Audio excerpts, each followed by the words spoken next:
Luis Salazar, presidente de la Sociedad Nacional de Industria, me acompaña esta tarde en Economía en Directo. Don Luis, otro de los temas que ustedes siempre mencionan como preocupantes, el problema de la sobreregulación. Así como hay contradicciones de normas y problemas de falta de decisión por burócratas confundidos o corruptos o simplemente que no quieren jugársela, por una serie de cuestiones, está también el tema de la sobreregulación, o sea, del exceso de cargas para la empresa. Y ahí el tema es diverso, está desde el tema tributario, pasando por el tema laboral, paralizando por el tema de las multas. Y hay en ese sentido también algunos visos de cambio. Sin embargo, no sé, luego el discurso si se sienten más tranquilos en este aspecto. A ver, yo te diría de la siguiente manera, nos sentimos más tranquilos en el sentido de que ahora sí se está abordando el tema y sí se ve una decisión política de atacar el tema. Pero hay muchísimo por hacer, hay muchísimo por corregir para resolverlo. ¿Qué es lo más grave, a su juicio? Yo te diría, nosotros vemos 4 problemas principales. El tributario, el laboral, toda la permisología y el de infraestructura. Son los 4 condicionantes para un desarrollo, para un crecimiento, para que un país se empiece a generar atracción a las inversiones. Y en los 4 hay que trabajar fuertemente. Porque si tú miras las comunicaciones que tenemos en el Perú, no tenemos ni siquiera una carretera, digamos, la Panamericana, que debería ser por lo menos de 3 o 4 vías de ida y vuelta de norte a sur. Ahí tenemos una concesión, por lo menos la de Pucusana-Ica, que tiene siglos de los siglos por un problema de problemas a nivel de expropiaciones que sigue parado, ¿no? Y uno sigue pagando peaje. Eso es lo peor. Y otra vez no tienes la infraestructura adecuada, que es lo más importante para nosotros. O la carretera central, que tiene un montón de problemas. Entonces hay un tema de infraestructura. En el tema laboral, la famosa estabilidad laboral que hemos venido discutiendo y hablando mucho, que cuando uno analiza, y uno, otra vez hablando de ser pragmáticos, tú analizas la realidad y qué ha pasado con esa legislación, tú tienes que 71,7% de los trabajadores peruanos no está en planilla. ¿Eso qué quiere decir? Un poquito más de 7 de cada 10 trabajadores no está en planilla. Y de esos otros 3 que están en planilla, 2 están en el sector privado y 1 en el Estado. Entonces, no tienes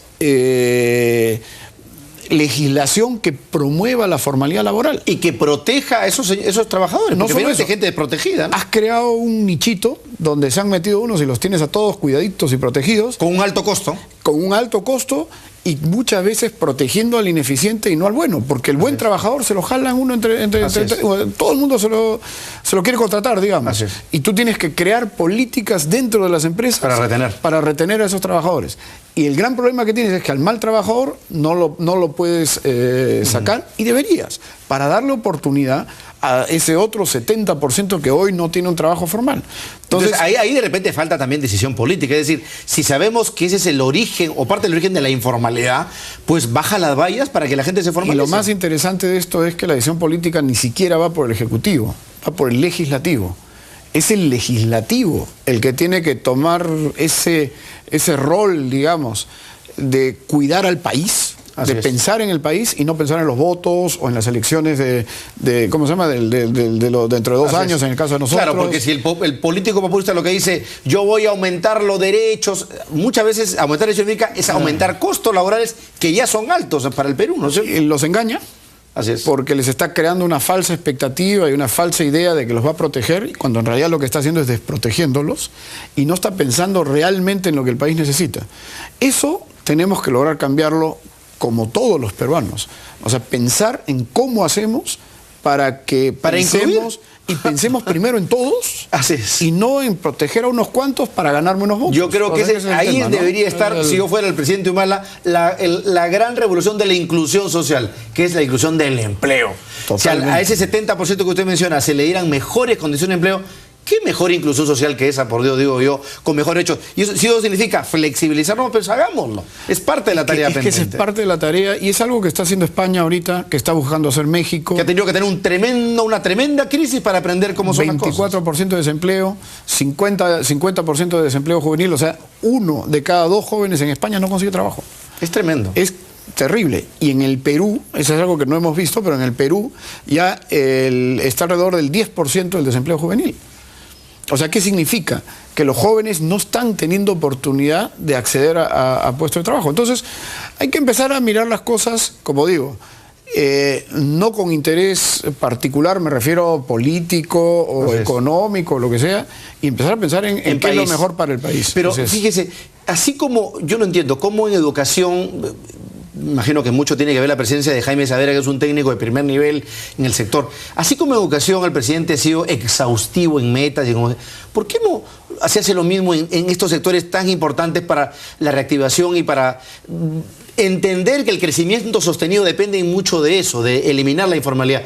Yo no entiendo, yo no creo que la mayoría de clases de políticos estén en contra de hacer que el crecimiento sea sostenido en el Perú. Finalmente, eso es ensanchar a la clase media, generar más ciudadanía, más responsabilidad. Pero bueno, parece que el costo político, la factura política es todavía un poquito cara. Y hay un tema que es importante de hablar de todos los peruanos. Así es. Porque los peruanos tenemos que empezar a entender que hay que pensar en todos, no solamente en mi propio interés, y a la hora de exigir a nuestros políticos que hagan la tarea, digamos, de gobernarnos, porque te recordemos, nosotros los ponemos. Exacto. Nosotros votamos por ellos y nosotros los ponemos en el Congreso. Así es. Entonces, si yo he escogido un mal político para el Congreso, entonces pues no me puedo quejar. Así es. Si lo he escogido porque me interesaba a mí y no porque iba a hacer políticas buenas para el país, entonces yo mismo ya soy parte de ese problema que he creado. Pero yo también siento que está cambiando eso. Y tengo, digamos, yo siempre soy positivo en ese sentido.